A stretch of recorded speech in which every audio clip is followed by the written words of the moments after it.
Hey, what's up, guys, and welcome to episode 24 of Talk4, the quickfire podcast where we ask four great questions to unique and interesting people. Behind the mic today is your host, Louis Skupien, that's me, and our special guest for today, Vinicius Magalhães, who's going to be answering our questions today.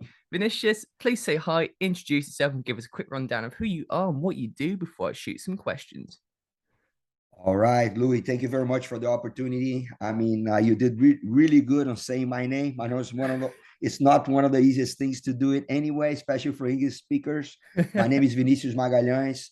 I'm better known on the martial arts circles as Draculino, which means little Dracula.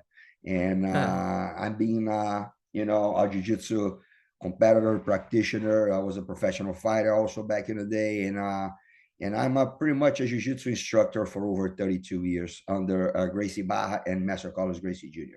That is absolutely amazing. And you are clearly so experienced at all this. And as a white belt myself, I've only just started a few Mhm. months ago, but I'm really looking forward to asking a few questions and getting some tips from one of the best. So if you're good, should we launch into question number one? Yes, let's do it. Okay. So for question one, tell me about your history with Brazilian Jiu Jitsu. What made you start in the first place? And what has your path looked like to get to where you are today? Well, in Brazil, especially back in the late 70s and 80s, almost every kid would do judo, as their first martial arts style. So there was a bunch of kids doing judo, and I was one of them. I started judo when I was 5 or 6. I don't remember, exactly. I trained until I was a yellow belt. I had really good coaches and masters. Some of them actually, after like a couple of decades, they turned into like the coach, the national coach for the Brazilian team, Olympics and World Championships and all that. So I was lucky enough to have a really good school in judo. Hmm. But believe it or not, judo wasn't what took me to Brazilian Jiu-Jitsu. In reality, the sport that took me to Brazilian Jiu-Jitsu was surfing. Because when I was around 11, I started to surf and I fell in love with it. I used to live like right in front of the beach in Rio de Janeiro in a place called Barra da Tijuca. I used to surf there, and some of my neighbors and surfing buddies were the Gracie family, Wow. Hanzo Gracie, Half Gracie, and High and Gracie. And in the beginning of the 80s, I believe like 84, 85, the first Gracie Barra school, which by the way wasn't even called Gracie Barra, it was called Club Gracie, opened in Barra, a walking distance from my house. And since I already had the connection and being friends with the Gracies and other guys from the beach, surfers that used to train jiu-jitsu as well, it was kind of like natural that I will be ending up training jiu-jitsu. So the first Hmm. person to really teach me formally jiu-jitsu was Totila Jordan. He's a 6 degree black belt, about to be a coral belt. Really good friends of Henzo and all the guys. His nickname is Pitoko. He was the first one to teach me. He was a purple belt actually, but after a little bit, I actually went to the Gracie Academy, and the rest is history. I'm still with the same team. I was there since like 90, 84, 85, Wow. and I pretty much fell in love with the thing right off the bat. I knew since the very early start that that would be something that would be part of me for the rest of my life. I didn't know exactly how. I mean, it was different times, but I always knew there would be something that would be part of my life forever. That is absolutely fascinating, and I love how you went from surfing to jiu-jitsu as well. Do Yeah. you think that surfing has some sort of a correlation to jiu-jitsu in a way, maybe with the balance or something as well? Is there any sort of benefit to jiu-jitsu from surfing, do you think? Look, a lot of people have a lot of theories about that. First of all, I'm not alone on the sense that I went from surfing to jiu-jitsu. There was a lot of people in the same boat as me, and also a lot of people the other way around. Mm, Like a jiu-jitsu guys that used, to get into surfing. First of all, surfing is a very tough sport. People think it's just like what they see. They jump on a board and they feel good and they have all that, those rides and all that. It's far from that. You have to have a lot of physical stamina to do the paddling. to actually break on the lineup to get there on the wave. Sometimes it's really big. It can be like a lot of times life threatening. You know, you see videos of like huge waves that you can easily die on it. So it requires a really good physical condition. So I think one complements the other in regards to the physicality. You know, jiu-jitsu is very important also because, I mean, as you know, you're a white belt, but you know that, you know, a lot of times you're under pressure, under somebody really heavy and tough on top of you, and you cannot panic. It's kind of the same thing in surfing. You know, you get like a wave on your head, or you fall for a wave that is really big. You're going to be like under like a pretty much a washing machine for quite a while, and you cannot get desperate, otherwise you drown. You know what I mean? So there's a lot of correlations between the two, but I think the reason why I think there's so many people that who surf and do jiu-jitsu is that like one complements the other in a way, in a sense that surfing culture brought a little bit more of how can I explain, a little more a relaxed environment on a jiu-jitsu school. You see that we're a little different than that formality of all the martial arts. You know, after training, we sit down, we talk, we joke around. It's a little more relaxed environment compared to other martial arts. And at the same time, I think jiu-jitsu brought to surfing a little bit more of the discipline in regards to, you know, do physical conditioning, train hard, be a little more disciplined, push it and grind it. They use the grinding that you have to have in jiu-jitsu that is very typical. So I think, you know, like at the end of the day, you know, as since today, it's like the perfect combo in my opinion, even though they're like on paper, totally different sports. Okay, well, I'm sold then. I'm gonna go invest in my first surfboard, I think. That's a great sport, but let me tell you, Louis, it's a tough sport. I can imagine, yeah. All right. Well, so to go into your history a bit more now, just for question number 2, I know that you obviously trained, like you said, at the original Gracie Barra Academy and with the Gracies and Carlos Gracie Jr. So my question is, what are some of the best or most important life lessons on or off the mats that you've learned from the people that you were taught by and throughout your whole career in general? Well, like a lot of people think that jiu-jitsu, the most important thing you're going to learn in jiu-jitsu are the techniques and or how to be a champion or how to be good on the mats or to defend yourself and all that. And I think this is all great, but the most important thing that I learned through jiu-jitsu training in my life goes way beyond techniques or results or etc. Jiu-jitsu gave me, I would say, first of all, one of the most important aspects for any human being to have a life that you can live fully, which is confidence. Jiu-jitsu gives you a level of confidence that can take you, translates actually to anything else you want to do in your life. You know, you have like the confidence to sit on a business meeting and not be afraid or not being feeling that you're inferior to anyone. It takes you to like an audience that you have to do a public speaking for thousands of people, and you don't get nervous. You face that with all in a natural way, and you know, without freaking out or without you know, getting nervous. It gets you also like confidence to face obstacles and tough times in your life in a very rational way, you know. So confidence was one of the most important things that I acquired through jiu-jitsu. And also like the life lessons, but being on the mats, I always like to say that the mats pretty much can be considered like a replication of life. You know, like you experience pretty much almost everything in jiu-jitsu mats. You know, you're going to experience pain, you're going to experience tough times, you're going to experience joy, you will experience overcoming situations, tough situations. You will learn how important it is for you to be a good training partner, to make your partner better so everybody gets better. You will see that inside the jiu-jitsu mats, everybody's the same. Everybody has to follow the rules like everybody else. So like there's no boundaries in regards to religion or to sex or sexual orientation or football teams or politics. Well, maybe. Everybody's the same, everybody's the same. Everybody has to follow the rules. And that's a very democratic place, I would say. It's a very fair place, whereas everybody will be treated the same. You have to respect to be respected. You have to follow the rules, and that's like huge. Like I learned that it was also my therapy. My biggest way of having therapy. I learned how to eat properly. I learned like the importance of not giving up to alcohol, to drugs, or like a lot of like life lessons in regards to live plenty fully. I learned into the jiu-jitsu mats, and I really hope and I really wish that more and more people, I would say the regular people in this world can train jiu-jitsu to experience that, because I know for a fact that if everybody does, the world will be a better place.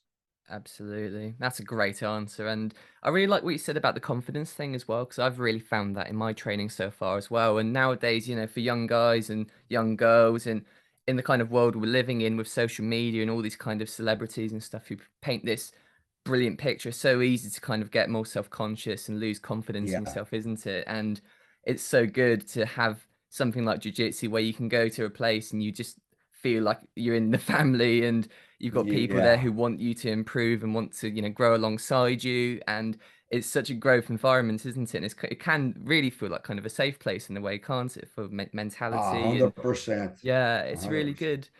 Just wanted to ask as well, just something that popped in my head. What's your opinion on having friends from jiu-jitsu outside of the sorry, outside of the dojo as well? Do you think that, people who roll well together and train well together in the dojo, do you think that they should look to be kind of friends and meet up outside of the dojo as well? Or do you think it's something better left maybe just to the mats? Well, I'll tell you my own experience, and I know for a fact that a lot of the listeners will relate to that. In Mm, my life, I went to school all the way to get my law degree. So, I lived in a bunch of different places. So I met like tons and tons of friends wherever I lived. But my best friends, my friends that I have for life, friends that are friends for life, I made through jiu-jitsu circles. mm, And I keep thinking, like, why is that? Why did this happen to me? And it happens to so many people. What would be the logical explanation for something like that? And I believe it's because of the nature of jiu-jitsu. I mean, jiu-jitsu, it's a very hands-on martial art. mm, It's a martial art that at the same time is very effective. Like somebody with ill intent can easily hurt the other person. So mm, whenever you train every single day in a dojo with your training partners, there's a level of trust that has to be in place in order to have a good school. What kind of trust? The trust that the person won't hurt you, they won't kill you. That whenever you tap or you say enough, they will let go, shake hands, and go again. So this is something that creates a bond between the persons, also because of the physical touch, because jiu-jitsu is like complete contact, as you know. mm. It's grappling in one of the purest forms. So this gives you a level of intimacy, a level of trust, because of what I just said, that naturally translates to friendship. That you can trust that person with your life. That that person, you are not afraid to get close to this person and give them a hug, or to be with them, close to them. This is like a cultural difference between, like, even here in America, and I know for a fact in the UK, and normally like countries that are more kind of like on the northern hemisphere, that people are a little colder. People are like, they don't like to hug each other. Whenever they cross paths in a grocery store, for example, they are like 7 feet apart from each other, and they say, "Oh, excuse me." It's a society that prevents, "Hey, don't touch me." And jiu-jitsu is completely opposite than that. Mm. So in Brazil, we have this culture of hugging your friends or hugging your family. This is natural for us. So that's why probably jiu-jitsu was so like, it fit in completely. So, for example, here in America, we had to overcome that. And believe it or not, the persons who started to train, and they were completely like kind of like the don't touch me thing, they developed the sense that now they hug each other with naturality. That's natural. You know what I mean? Like, because it's something that is, like it shouldn't be, nobody should have phobia of that, of human touch. You know what I mean? So I think that the level first of all trust and the level of contact in between jiu-jitsu practitioners can easily translate in true and durable friendships outside of the mats as well. That is an amazing answer. I totally agree too. It's so good to get some of that back, that touch and that physical contact and everything. It's something that's really, like you said, missing nowadays, isn't it? So that's obviously very, very beneficial, and that's why people should, start doing jiu-jitsu as well. It amplifies that confidence in your body, and amplifies your confidence in so many ways. And obviously, like you said as well, you made a good point about alcohol and drugs and stuff. Jiu-jitsu is a great way to avoid that or get off of that, isn't it? Because you Oh can't yeah. go to the mat, you can't screw it up really if you're drinking or if you're doing drugs or something. And for a lot of people, I can imagine it's jiu-jitsu in its own way is quite addicting, isn't it? And in some ways it 100%. can be like the replacement for it in a way, can't it? Oh yeah, 100%. Like at the end of the day, like jiu-jitsu is so intense that when you're practicing, it's very hard actually to be during training thinking about your problems, right? Like thinking about like the bills to pay or thinking about the girlfriend that left you. Like Yeah. that is naturally a therapy, because I mean, if you start to think about, somebody will be choking you out. You know what I mean? Yeah, So I've got more just immediate that problems little right time now. that you are, yeah, for sure. So that's the time that you are pretty much training there. It's a time that like it's a natural, wanting it or not, a natural therapy for you, because you kind of Yeah. disconnect. You know what I mean? And for a little bit, and that makes like gives you huge benefits. Yeah. I mean, I love what you said there. I mean, money problems and home problems don't really come into the equation, do they? When you've got some 6'7" rugby monster Oh yeah, crushing your rib yeah. cage, do they? No, you Anyway, can't think about that when you're down there, man. You just think about how you're gonna survive and how you're gonna get out of that situation. damn right. Right. So moving on now to question number 3. So you've been teaching jiu-jitsu, like you said, obviously, for over 32 years now, which is a very long time. In that time, what are some of the traits you've noticed in new white belts that perhaps indicate that they could go really far with their jiu-jitsu? In other words, is it possible to spot future champions early on? Yes, I mean, I believe with experience as a teacher, not just in jiu-jitsu, but every sport, you can kind of notice people that have like a special kind of talent. Some people, they just get it really quick. Like some people, you teach them something that they never saw. And most of the people, the learning process works like, okay, they got introduced to this technique, then they start to apply the technique without resistance really well, and then they start to get one or the other people with this technique in live situations and live training or competition. And then finally, when you master the technique that you can do to anyone at any given time when the situation is there, that's normally how the learning process works. But special gifted people, for example, you teach them an armbar from the guard, they never trained in their lives before. And then whenever they go to a live situation, they apply this technique. Mm, So you go, whoa, man, this is something that I mean, this person gets it. This person has a natural ability to make things work. You know what I sure. mean? So yeah, we can definitely see that. But believe it or not, talent without hard working on the long run won't take you to the heights that you could possibly reach. I learned during all these years that with I have all the confidence on that, is that uh, hard work beats talent eventually. Yeah. When you get the perfect storm is great, and it happened to be a bunch of times with some of my most successful students, when hard work meets talent, and then man, that would be a champion for sure. Because the environment that we create is good, They have the talent, they have the work mentality. So it's a champion for sure. But a lot of times the talented white belt will be doing better than the other hardworking white belts, and that can create frustration on the hard workers. So, man, like I train twice as this guy still gets me. But believe it or not, with the time, this will change 100%. So my advice to white belt is that if you have talent, great, good for you. You are a special gifted person in jiu-jitsu, which is great. But do not think and do not rely on your talent forever, because it won't take you where you need to be. You need to be a hard worker as well, regardless of have talent or not. If you don't have any talent and you want to be good in jiu-jitsu, good luck, buddy. Go train hard as you can, like a maniac, and then you can get there, I know for a fact.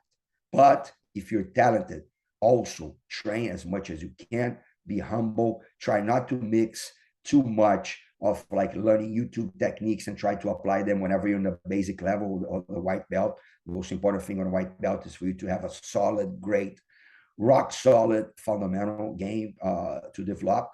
So my advice is never forget that hard work beats talent.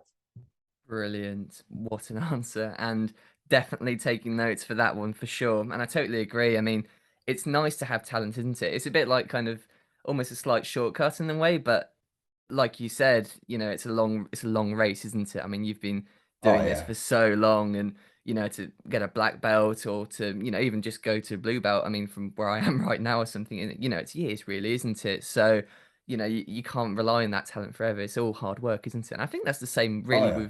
with anything in life, isn't it? In business, Oh yeah. yeah, in Yeah. anything, if you've got a talent or something and you don't work at it, it's just wasted talent, isn't it? But obviously, if you don't have talent, but you 100%. do work hard and you go every day, just get consistent, practice it, learn new things, read the books, listen to the podcasts, all this stuff, then Yeah. that talent and then the hard work as well. That's the super mix, isn't it? But there's definitely no substitute 100%. for it, is there?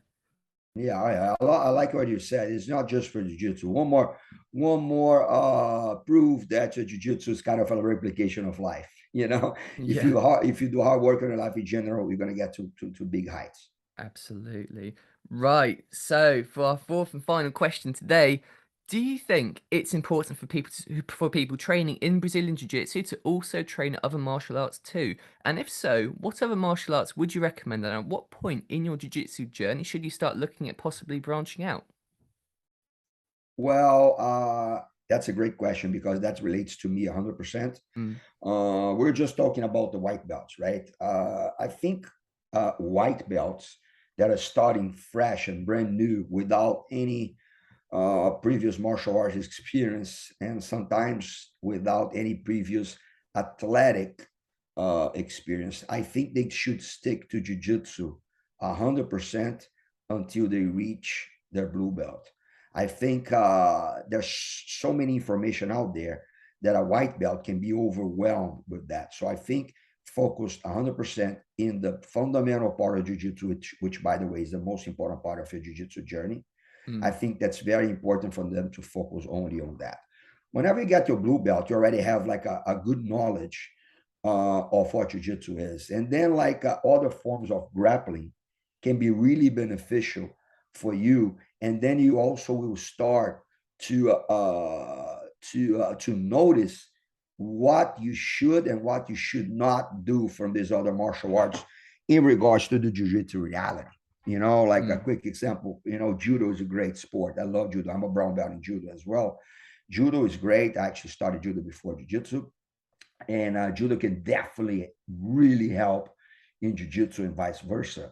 But there are certain things, for example, that judo is very common because of the rules, and also wrestling, I would say, that wouldn't be the best things for you to apply in the jiu-jitsu reality. For example, like in judo, if you go to the ground and you go to a turtle position, you close yourself and you stay there for a couple of seconds, they stop the match, which they call mate. Mate means stop, and then you stand back up and keep going.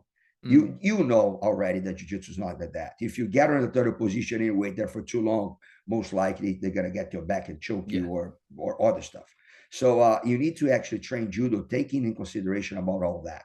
Also in wrestling, for example, like wrestlers, I mean, the rules, if they pin you down for 3 seconds, or I don't even know the rules nowadays, but I believe it's 3. If you pin the person with the shoulder blades, you win by pin, you know. So you create a habit of not being on your back at all whatsoever.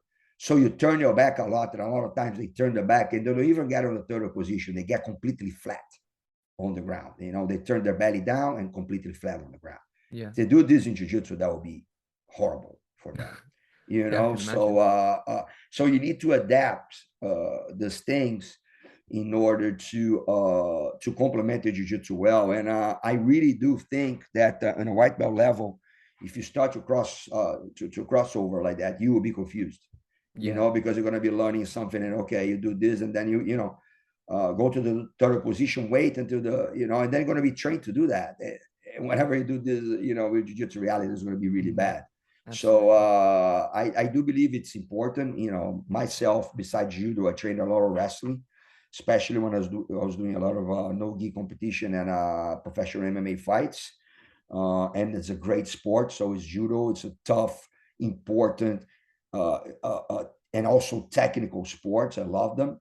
And I think it's very beneficial to train. But I say it's there's a certain time that you should think about that. Brilliant. Just out of interest actually about that too, just on the same topic. If you start taking up a new martial art, do you think, or have you found maybe that time spent on the other martial art basically, how do I put this? Do you think that it stumps the growth of your jiu-jitsu game if you start looking into other martial arts? Or do you think that the new perspectives and the whole, you know, getting into a different martial arts and different techniques, different situations, do you think that actually helps the jiu-jitsu, or do you think that it slows down that growth? No, I think it definitely helps as long as you have enough experience in jiu-jitsu to differentiate one thing and the other. You know, I think that on the very beginning, that can be a little overwhelming. So let's say a guy who has absolutely no experience whatsoever in any combat sports, and then this guy trains jiu-jitsu, and then trains judo, and then trains wrestling. This guy will be tough, but in reality, this person most likely won't be great in anything, because they don't have enough knowledge of one discipline or the other to guide the training towards what they want. You know, it can be a little confusing. The rules are different. The training methods are different. So that, I believe that it can be extremely beneficial. I do believe that it's actually, like, if you want to be a champion, you have to cross over, to cross train for sure, but with minimal experience of understanding. That's, again, comes back to timing. I think there's a correct timing to do the cross training. Absolutely. Right. Last question, just a little one. What's your favorite, gi or no gi? Man, with all honesty, Louis, I think that they're all jiu-jitsu. You know, they're all part of jiu-jitsu. I love both. I competed in both. Like I said, I did professional fights. I did like no holds barred fights. I did the no gi matches and competitions, ADCC and super fights, etc., etc. Of course, gi, I did like tons and tons, and I love them all. You know, I think the jiu-jitsu training with the gi gives you like such a great base and foundation that you can venture to all the other stuff that is amazing. So I think that the gi should be the basis and the foundation of everything that you want to do. But I would never say whatever I prefer. I think they're all jiu-jitsu. I love jiu-jitsu. So gi jiu-jitsu is jiu-jitsu. No gi jiu-jitsu is jiu-jitsu. So self-defense jiu-jitsu is jiu-jitsu. So I love jiu-jitsu. So I love them all the same. That's a really nice answer. Right, so that is our 4 questions done for today. And before we wrap it up, it is time for the shameless plug. Vinicius, feel free to take a minute and promote anything that you're working on, want people to take a look at, or just something you believe in. Oh, all right. We have our website for my main school in Houston, Texas, which is Gracie Barra TX as Texas.com, GracieBarraTX.com if you want to check it out. And also our social media channels. My Instagram is Draculino JJ, as Jiu-Jitsu Draculino JJ. Mm. Also, my Instagram is Draculino. My Twitter is Draculino. And then my Facebook is my name, Vinicius Draculino Magalhaes. You guys, I like to interact with everybody. If you guys want to shoot me questions or reach me there or keep following what's going on with us, you guys are more than welcome to check it out. Brilliant. Vinicius, thank you so much for joining me today for the Talk4 podcast. It has been an absolute pleasure having you on. It's been a fun one. Thank you so much, Louis. I appreciate your time. Appreciate your what you do for the sports, and count me in to another one if you need in the future. Thank you so much. Awesome. Right. Thank you guys for listening. This has been episode 24. And if you'd like to listen to our past episodes, go and have a look at our channel. And if you'd like to listen in for our future ones, make sure to hit that subscribe button and spread some love by leaving a like and comment. Signing off for now.